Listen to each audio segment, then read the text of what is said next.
This is Nitojmo and you're watching Hornbill TV Prime Time.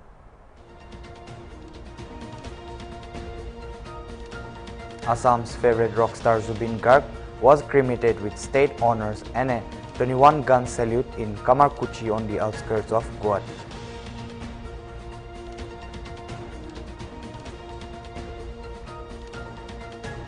The funeral procession of Assam's beloved singer Zubin Garg entered the Limca Book of Records as the fourth largest funeral procession in the world, alongside farewells for Michael Jackson, Pope Francis and Queen Elizabeth II.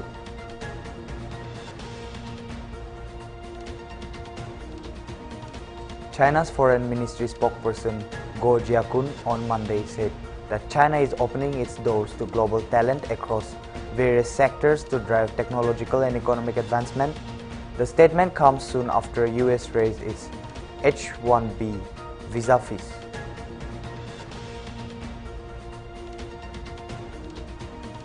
Palestinian President Mahmoud Abbas issued a stern warning to a terror group Hamas and its other factions, urging them to surrender their weapons to the Palestinian Authority.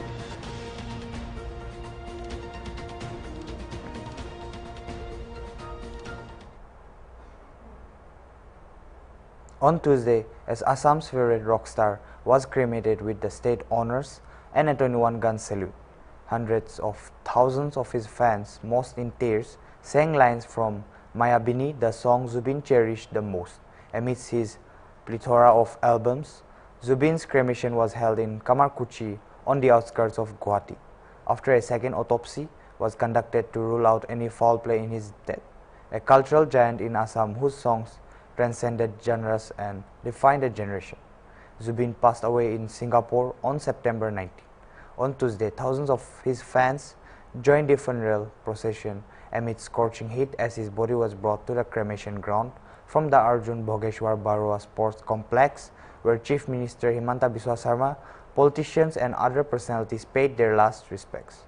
Union Minister Kiren Rijiju, Assam Speaker Biswajit Damari and former Assam Chief Minister Sarbananda Sonowal were also present. Zubin's beloved dogs Iko, Dia, Rambo and Maya were also brought by his family for final farewell. It was a spectacle Assam has rarely witnessed. It showcased the love and respect Garg commanded across all age groups. Even on Monday, thousands of mourners lined the 25-kilometer stretch from the airport to Zubin's residence, where his body was taken.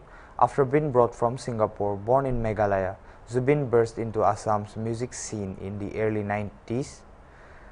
He became a household name after his song Ya Ali in the Imran Hashmi starrer Gangster became a massive hit among the youth.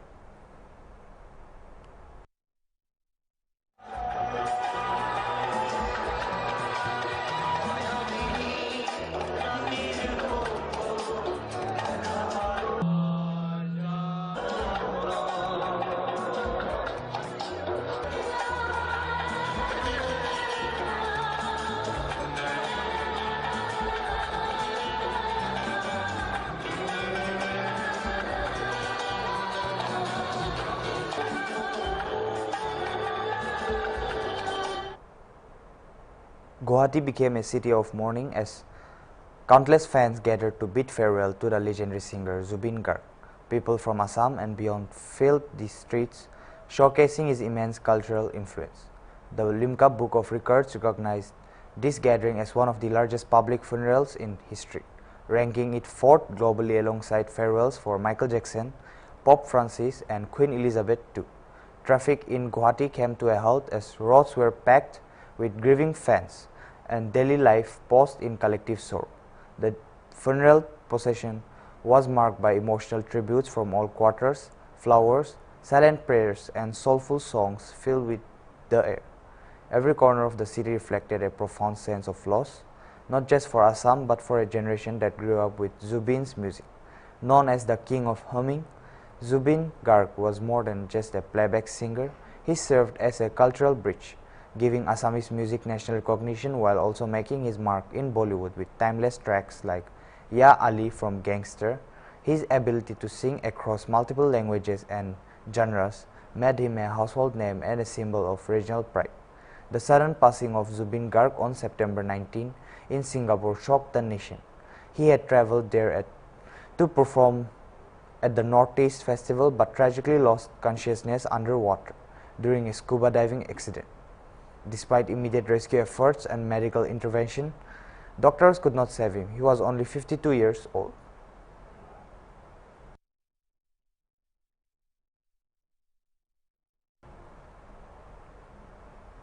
Another controversy has emerged in the Energy Department, with officials accused of endangering hundreds' lives for personal gain. Villagers allege that despite taking their grievances to the Energy Minister in Lucknow, no action has been taken. The case pertains to Monda village under Kakori police station in Lucknow, where, in violation of rules, an 11,000-volt open power line was reportedly installed to supply electricity to a plastic factory near a residential area. The villagers have strongly opposed the move and warned of legal action if the issue is not addressed. मामला भैया ये है 11,000 line हमारे खेत से निकल रही भैया, खेत से लाए से उसमें दिक्कत ये कल हम मकान बनाएंगे भी हमको दिक्कत मिलेगी 11 लाइन और हमेशा दूधा और खतरा रहेगा बच्चों का भैया जो है। और बगल में मकान बने हुए हैं, राकेश भाई भी मकान बना हुआ है और उन लोगों मकान बने हैं, सुजलाल भी मकान बना हुआ है, तो उसमें भी दिक्कतें बहुत बड़ी हैं। और रोड से लाइन से किराया निकल रही भैया, तो कल के बच्चे स्कूल जाते भैया, प्राइमरी स्कूल है, वहाँ जाके भैया बच्चों को खतरा है, खम्भे में टकरा जाए या तार ऊपर टच हो जाए तो बच्चे को क्या होता है पता नहीं क्या होए भैया, यही दिक्कत है भैया। हमारा नाम राकेश कुमार प्रजापति है। क्या मामला है? मामला यह है कि हमारे घर के पास से 11,000 लाइन जो है जेई साहब निकाल के चले गए पुलिस प्रशासन के साथ मिलके, जो हमारे घर के छज्जे के बिल्कुल करीब आ रहा है। ओपन तार है 11,000 लाइन का, और कुछ किसानों के गांव के खेतों में से पोल गाड़ के 11,000 लाइन ओपन निकाल दी गई है। और हम चाहते हैं कि इसको अंडरग्राउंड केबलिंग करवाई जाए। ऊर्जा मंत्री जी से हमारी ये दरख्वास्त है कि इसको करवाया जाए, और योगी बाबा जी से हमारी दरख्वास्त है कि करवाया जाए, क्योंकि योगी बाबा और ऊर्जा मंत्री जी बढ़िया से कार्यकाल उनके कार्यकाल में हो रहा है, लेकिन अधिकारी बहुत धांधली कर रहे हैं, जो हमारी बात सुनी नहीं जा रही। हमने जगह जगह बिजली दफ्तर में जाके सारे कागज़ दिए हैं, लेकिन कोई सुनवाई नहीं हो रही, किसी के कान में जू तक नहीं जा रही है। तो हमारा बस यही कहना है, ग्रामीण से ये कहना है कि 11,000 को अंडर कवरिंग के लिए किया जाए, ताकि कोई जान माल नुकसान का खतरा ना हो। आप आज मंत्री जी को आए हैं, तो वहाँ क्या? मंत्री जी के आए थे, मंत्री जी से तो मुलाकात नहीं हुई, लेकिन इनके जो आला अधिकारी बैठे होते हैं मंत्री जी के, उनको हमने कागज अपना सौंप दिया है, सबसे सिग्नेचर हस्ताक्षर लेके उनको सौंप दिया है। तो उन्होंने आश्वासन ये दिया है कि जल्दी से जल्दी कार्रवाई का आपको हवाला करवाया जाएगा और केबलिंग का काम करवाया जाएगा। उनके अधिकारी ने ऐसा बोला हुआ है, जो मंत्री जी के कागज लिए हुए हैं। After days of alleged threats and harassment from junior engineers and officials of the Energy Department, villagers reached the official residence of the Energy Minister in Gotampally today. However, they claimed their pleas once again went unheard. With no concrete relief provided, living under the constant fear and panic, the villagers have now warned that if the risk to their lives is not addressed, they will be compelled to stage a protest at the Vidhan Sabha. They said the responsibility for any such situation will rest entirely with the officials of the local energy department.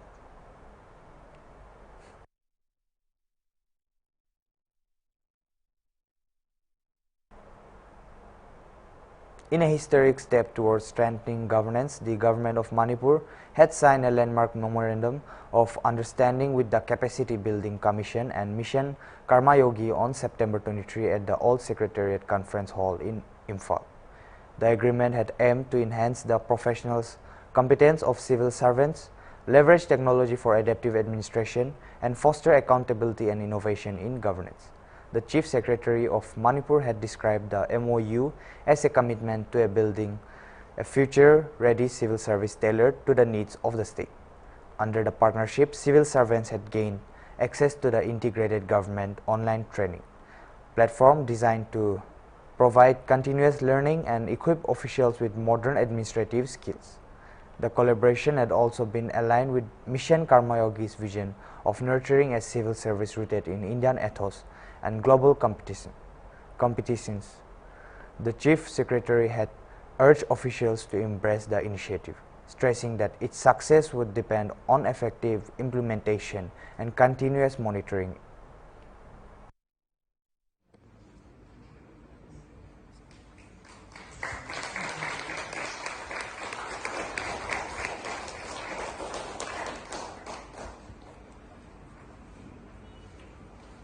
so much for your willingness to work with us. So make sure to witness also.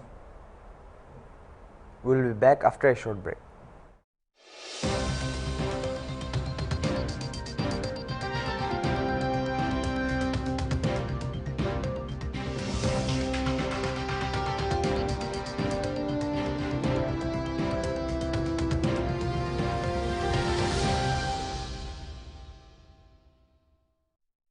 दो 2047 में कैसा होगा विकसित भारत का विकसित उत्तर प्रदेश?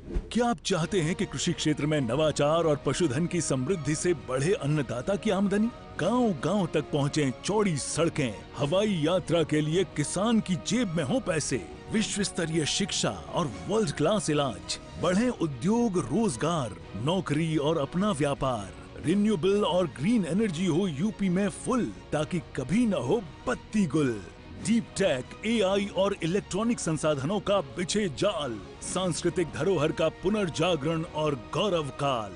क्या आप चाहते हैं ऐसा उत्तर प्रदेश? अगर हाँ, तो उठाइए मोबाइल, क्यूआर कोड को स्कैन करें और पोर्टल samarthuttarpradesh.up.gov.in पर लिखकर या बोलकर दर्ज कराएं सुझाव। आपके सुझाव से बनेगा विकसित यूपी का रोड मैप और मूल्यवान सुझाव देने वाले किए जाएंगे सम्मानित, क्योंकि आपकी राय विकसित यूपी बनाए।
China has stated that it is opening its doors to global talent across various sectors to drive technological and economic advancement.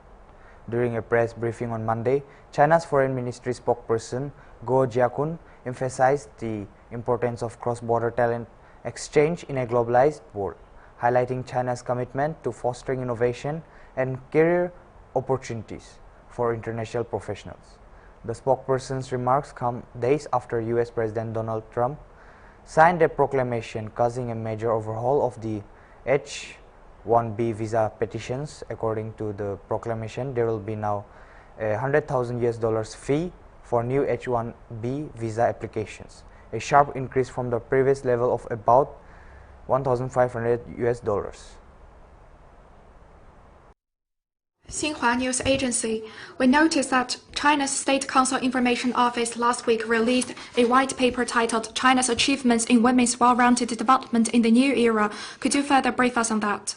30 years ago, China successfully hosted the 4th World Conference on Women in Beijing, organized by the United Nations.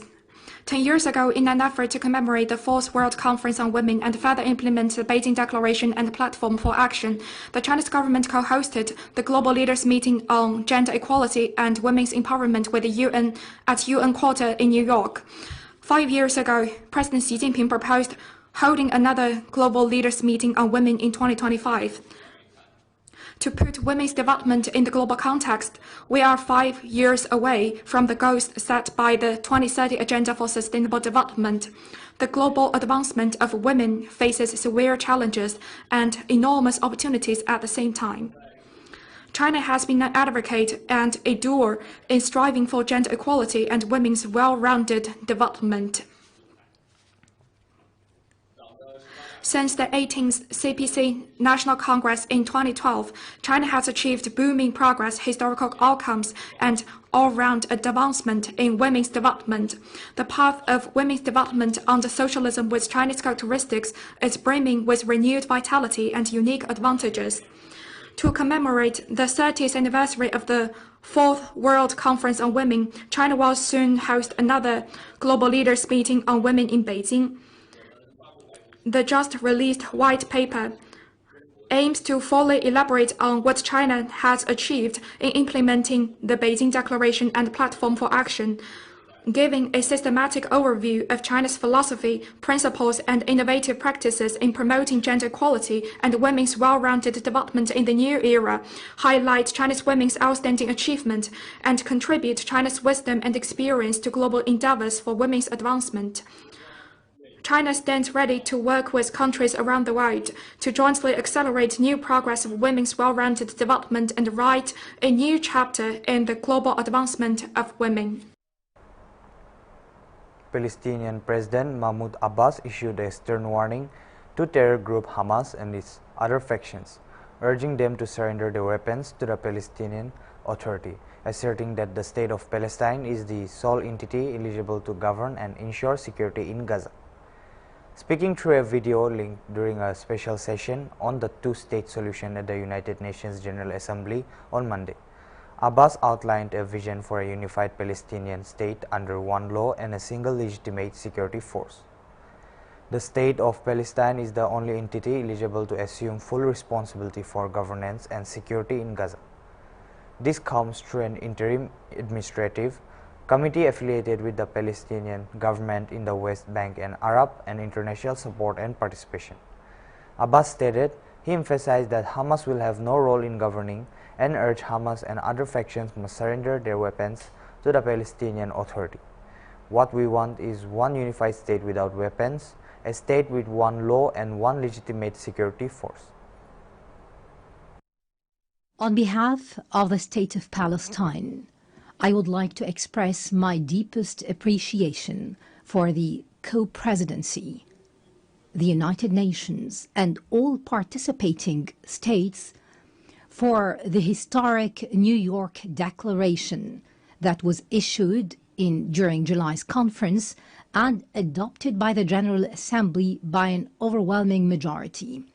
It marked the beginning of an irreversible path towards ending the humanitarian catastrophe and ending occupation pursuant to international legitimacy and the Arab Peace Initiative. It was the embodiment of an independent state of Palestine with East Jerusalem as its capital, living side by side with Israel in peace, security, and good neighborliness. The declaration stressed that the war against our people must come to an immediate and durable end. It noted that the crimes emanating from the siege, the starvation and destruction cannot be a means of achieving security. Therefore, we call for a permanent ceasefire. We need to ensure humanitarian access through the United Nations and UNRWA. We need to guarantee the release of hostages, all hostages and prisoners, with the withdrawal of the occupation forces from Gaza. We need a start without delay of Gaza and the West Bank reconstruction through the Cairo International Conference. Your Excellencies, ladies and gentlemen, we would like to commend the Egyptian-Qatari-U.S. mediation that tries to put an end to this war. We also commend the positions of Egypt and Jordan, who reject the displacement of Palestinians, a matter rejected by the international community as well. The State of Palestine is the only entity eligible to assume full responsibility for governance and security in Gaza. This comes through an interim administrative committee affiliated to the Palestinian government in the West Bank with Arab and international support and participation. Hamas will have no role in governing. Hamas and other factions must surrender their weapons to the Palestinian Authority. What we want is one unified state without weapons, a state with one law and one legitimate security forces. We stress our condemnation of the occupation's crimes. We also condemn the killing and detention of civilians, including Hamas's actions on October the 7th, 2023. On the other hand, we call for an end to the settlements, the annexation, settlers' terrorism, and the attacks against Islamic and Christian holy sites. We condemn the occupation policies that isolate Jerusalem, Al-Quds, and expand construction on Area E. We'll be back after a short break.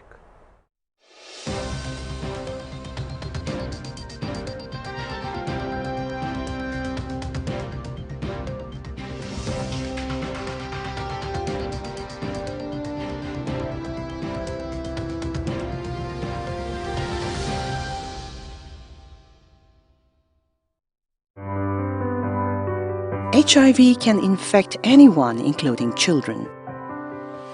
A woman with HIV can spread it to her baby during pregnancy, delivery, or breastfeeding.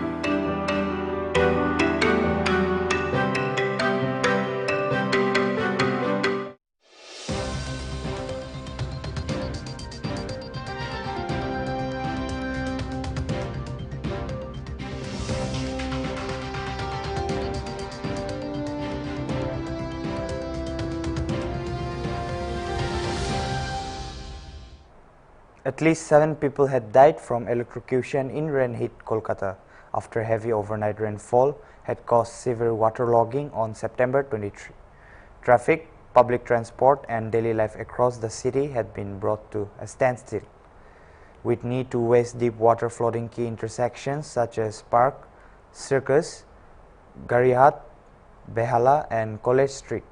Kolkata Mayor Firhad Hakim had confirmed the electrocution deaths, identifying 3 of the victims as Firoz Ali Khan of Binayakpukur, Pranatosh Kundu of Netaji Nagar and Mamtaz Bibi of Iqbalpur.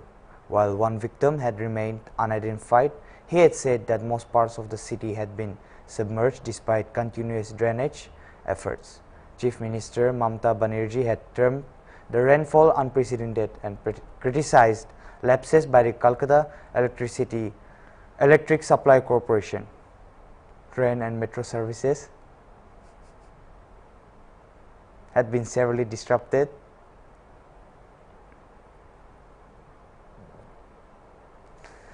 Following the Chief Minister's appeal, Education Minister Bratya Basu had announced the all government-run schools and colleges would remain closed.